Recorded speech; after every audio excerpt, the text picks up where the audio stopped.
Hello दोस्तों। हमारी आज की कहानी घर से भागकर शादी करने वाली बेटियों के लिए है। कई दिनों बाद मेरा प्रिय मित्र शेखर मिला।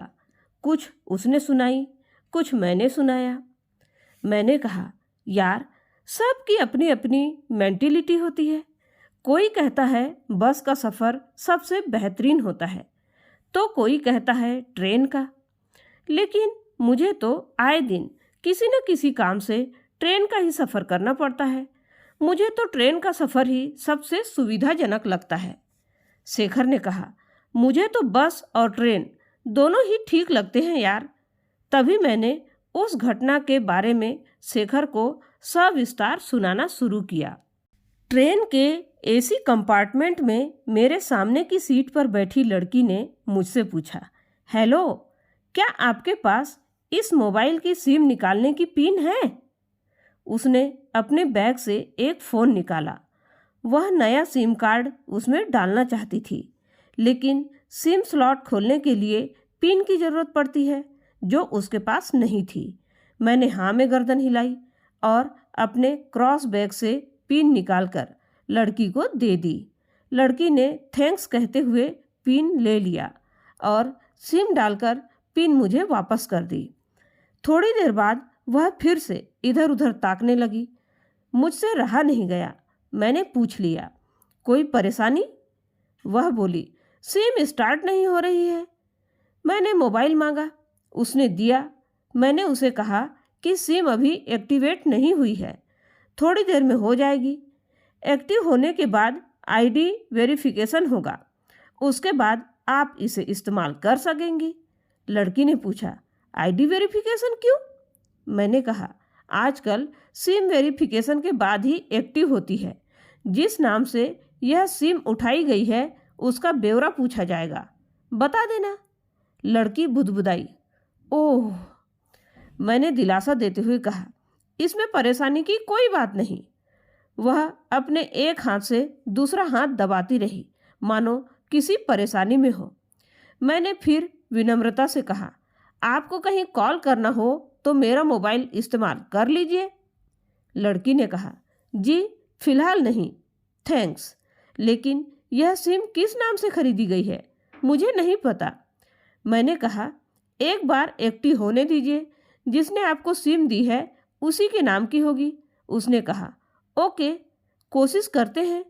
मैंने पूछा, आपका स्टेशन कहाँ है? लड़की ने कहा, दिल्ली। और आप? लड़की ने मुझसे पूछा। मैंने कहा, दिल्ली ही जा रहा हूँ, एक दिन का काम है। आप दिल्ली में रहती हैं या? लड़की बोली, नहीं नहीं, दिल्ली में मेरा कोई काम नहीं है और ना ही मेरा घर है वहाँ।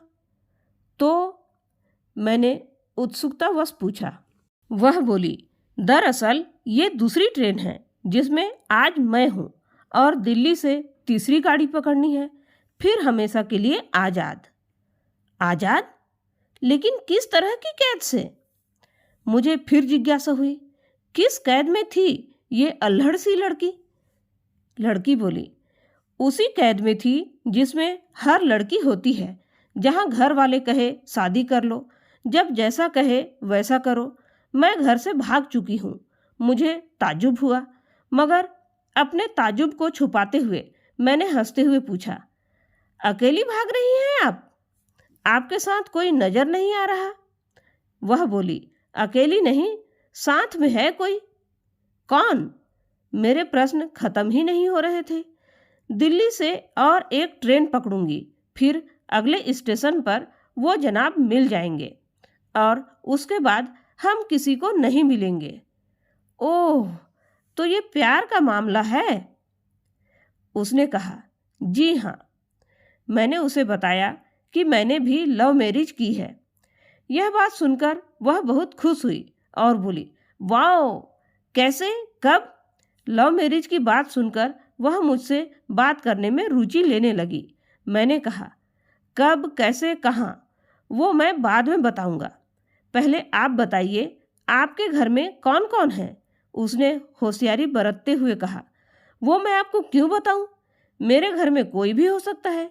मेरे पापा, मम्मी, भाई, बहन, या हो सकता है भाई ना हो, या फिर सिर्फ बहन हो, या ये भी हो सकता है कि बहनें ना हो और दो चार गुस्सा करने वाले बड़े भाई हों। मतलब मैं आपका नाम भी नहीं पूछ सकता? मैंने काउंटर मारा। वह बोली, कुछ भी नाम हो सकता है मेरा, टीना, मीना, रीना, कुछ भी। बहुत बातूनी लड़की थी वो। थोड़ी देर इधर उधर की बातें करने के बाद उसने मुझे टॉफ़ी दी, जैसे छोटे बच्चे देते हैं क्लास में। बोली, आज मेरा बर्थडे है। मैंने उसकी हथेली से टॉफ़ी उठाते हुए बधाई दी और पूछा, कितने साल की हुई हो आप? वह बोली, 18। मतलब भागकर शादी करने की कानूनी उम्र हो गई है आपकी? वह हंसी। कुछ ही देर में काफ़ी फ्रेंड हो चुके थे हम दोनों, जैसे बहुत पहले से जानते हो एक दूसरे को।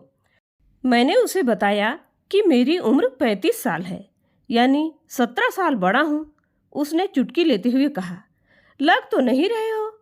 मैं मुस्कुरा दिया। मैंने उससे पूछा, तुम घर से भागकर आई हो? तुम्हारे चेहरे पर चिंता के निशान जरा भी नहीं है।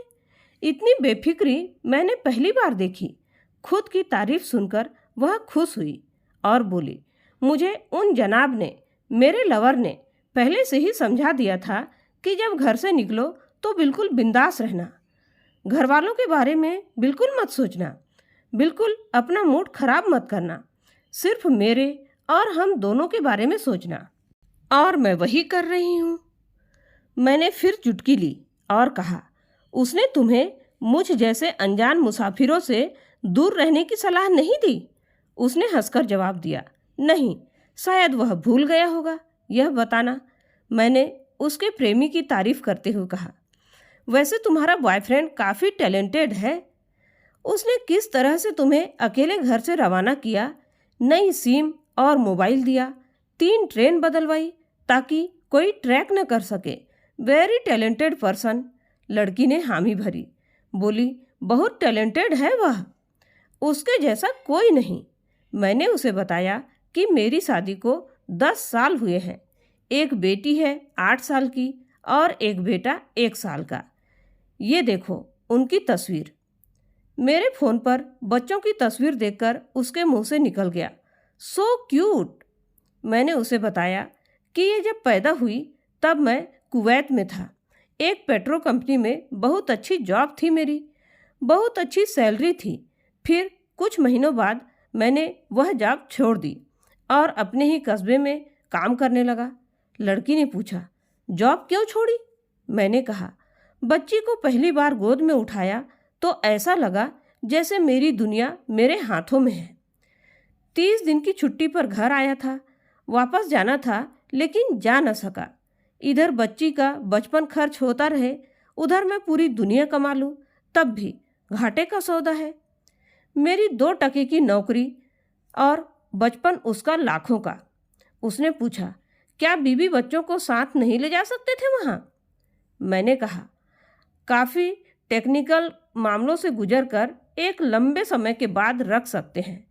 उस वक्त यह मुमकिन नहीं था। मुझे दोनों में से एक को चुनना था, आलीशान रहन सहन के साथ नौकरी या परिवार। मैंने परिवार चुना, अपनी बेटी को बड़ा होते देखने के लिए। मैं कुवैत वापस गया था लेकिन अपना इस्तीफ़ा देकर लौट आया। लड़की ने कहा, वेरी इम्प्रेसिव। मैं मुस्कुराकर खिड़की की तरफ देखने लगा। लड़की ने पूछा, अच्छा, आपने तो लव मैरिज की थी ना? फिर आप भागकर कहाँ गए? कैसे रहे और कैसे गुजरा वो वक्त? उसके हर सवाल और हर बात में मुझे महसूस हो रहा था कि ये लड़की लड़कपन के शिखर पर है, बिल्कुल नासमझ और मासूम, मेरी छोटी बहन सी। मैंने उसे बताया कि हमने भागकर शादी नहीं की और ये भी हुआ कि उसके पापा ने मुझे पहली नज़र में ही सख्ती से रिजेक्ट कर दिया था। उन्होंने आपको रिजेक्ट क्यों किया? लड़की ने पूछा।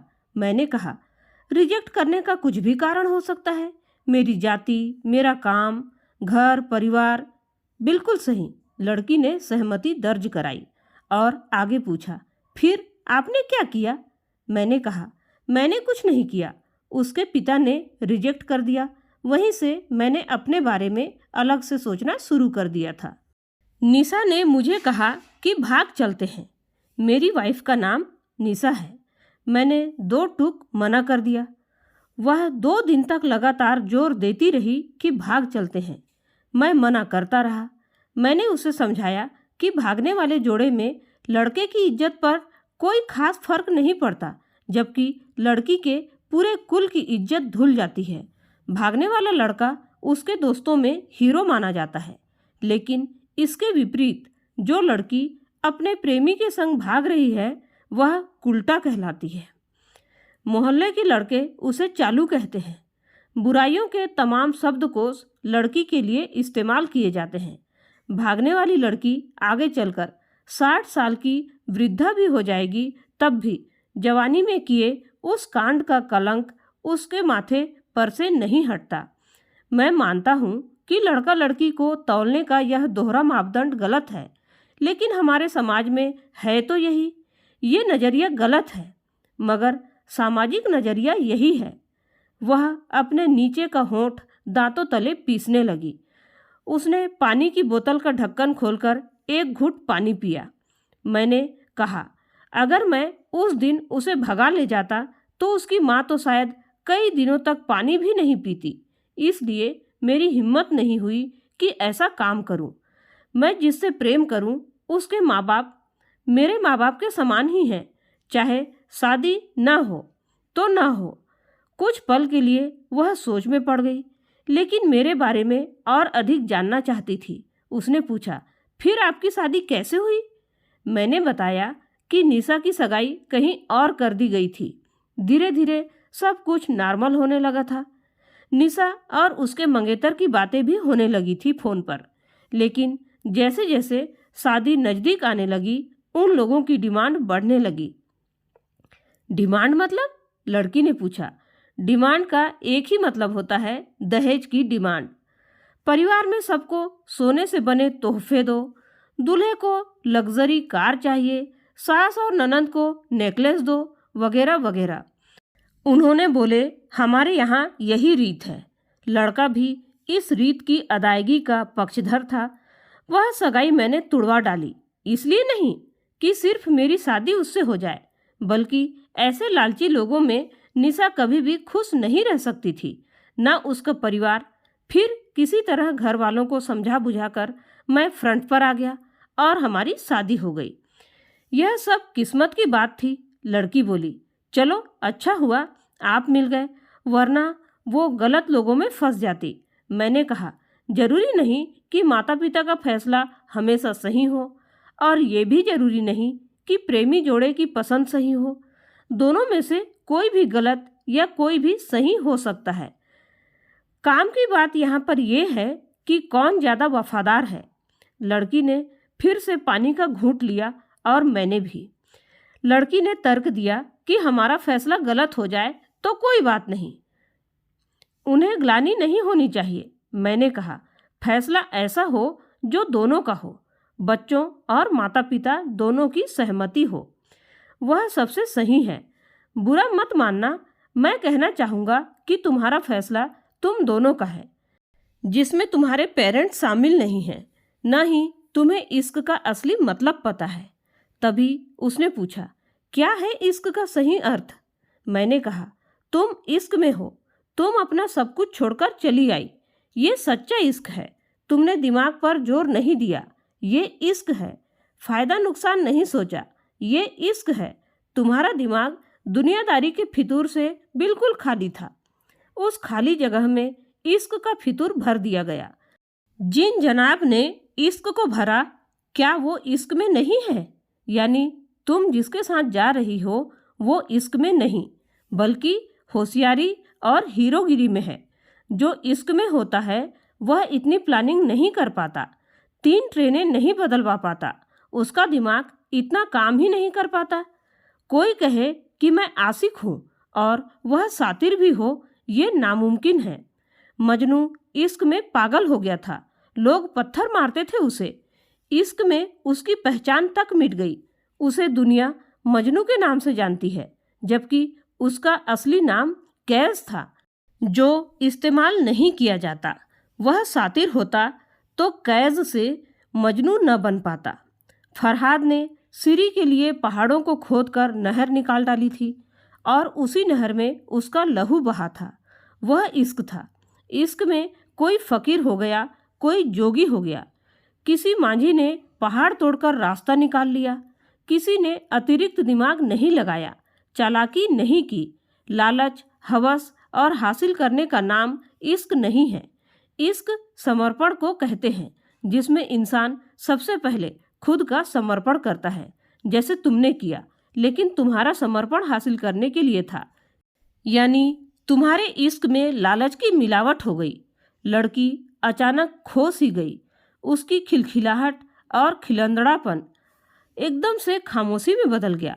मुझे लगा मैं कुछ ज़्यादा बोल गया, फिर भी मैंने जारी रखा। मैंने कहा, प्यार तुम्हारे पापा तुमसे करते हैं। कुछ दिनों बाद उनका वजन आधा हो जाएगा। तुम्हारी माँ कई दिनों तक खाना नहीं खाएगी, न पानी पिएगी, जबकि आपको अपने आशिक को आजमा कर देख लेना था। न तो उसकी सेहत पर फर्क पड़ता, न दिमाग पर। वह अक्लमंद है, अपने लिए अच्छा सोच लेता। आजकल गली मोहल्ले के हर तीसरे लड़के को जो इश्क हो जाता है वह इश्क नहीं है, वह सिनेमा जैसा कुछ है।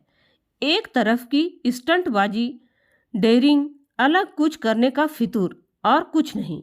लड़की का चेहरे का रंग बदल गया। ऐसा लग रहा था वह अब यहाँ नहीं है। उसका दिमाग किसी अतीत में टहलने निकल गया है। मैं अपने फ़ोन को स्क्रॉल करने लगा, लेकिन मन की इंद्री उसकी तरफ थी। थोड़ी ही देर में उसका और मेरा स्टेशन आ गया। बात कहाँ से कहाँ निकल गई थी और कहाँ पहुँच गई। उसके मोबाइल पर मैसेज टोन बजी। देखा, सिम एक्टिवेट हो चुकी थी। उसने चुपचाप बैग में से आगे का टिकट निकाला और फाड़ दिया। मुझे कहा, एक कॉल करना है। मैंने मोबाइल दिया। उसने नंबर डायल करके कहा, सॉरी पापा, और सिसक सिसक कर रोने लगी। सामने से पिता भी फ़ोन पर बेटी को संभालने की कोशिश करने लगे। उसने कहा, पिताजी आप बिल्कुल चिंता मत कीजिए, मैं घर आ रही हूँ। दोनों तरफ से भावनाओं का सागर उमड़ पड़ा। हम ट्रेन से उतरे। उसने फिर से पिन मांगी। मैंने पिन दी। उसने मोबाइल से सिम निकालकर तोड़ दी और पिन मुझे वापस कर दिया। तो दोस्तों, इस कहानी से हमें यह शिक्षा मिलती है कि माता पिता से ज़्यादा हमें इस दुनिया में कोई प्यार नहीं कर सकता। और इस बात को सभी बेटियां गांठ बांध लें कि कोई भी माँ बाप अपने बच्चे के लिए कभी गलत नहीं सोचते। वे अपने आप को मिटा देंगे, लेकिन अपने बच्चे पर आँच भी नहीं आने देंगे। तो हर बेटियों का यह फर्ज बनता है कि उनके इस त्याग भरे प्यार की कद्र करें और हमेशा अपने माँ बाप की इज्जत करें। उम्मीद है दोस्तों, आज की यह कहानी आप लोगों को पसंद आई होगी। आज की इस कहानी के बारे में अपने अनमोल विचार कमेंट करके ज़रूर बताइएगा। धन्यवाद।